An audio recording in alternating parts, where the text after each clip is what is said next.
That brings us to song number 3, which the Promises, which was kind of almost a middle ground between something like Circle of the Templars, which was more of an atmospheric storytelling piece, and then going into something raw and rugged like Pig Church. And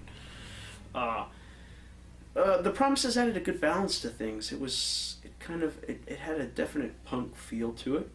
It had a definite gothic overtone there, kind of another upbeat song. Actually, one of my favorite Savior Sect songs. I mean, it really withstands the test of time for me. Catchy chorus, very catchy at the same time. Almost, again, not quite pop, but certainly something you can sing along to. And again, it had similarities to Pig Church in singing about, the problems of the world, of human nature, and fit very well into that kind of triangle with the Aftermath, Pig Church, and the Promises. Coming off of even perhaps, speaking of protesting and lack of action on behalf of organizations or government or whatever we're talking about there. It was not very spelled out very clearly in the song, but meant to be more generalized of organizations meant to be looking out for people and letting them down. So that's perhaps as political a statement as Savior Sect has ever put forth, even though it wasn't very much of one at all. And then kind of verses dealing with, again, just individual isolated events that could be relevant to really anyone's life, So,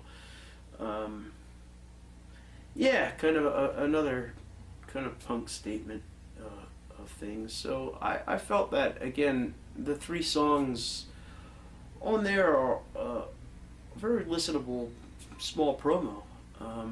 Could have used the atmospheric White Virgin, Black Virgin mixed in there to give it even more balance, and it would have been almost symmetrical in that sense, because we would have had the 2 fast punk songs and the 2 kind of slower, more atmospheric tracks. And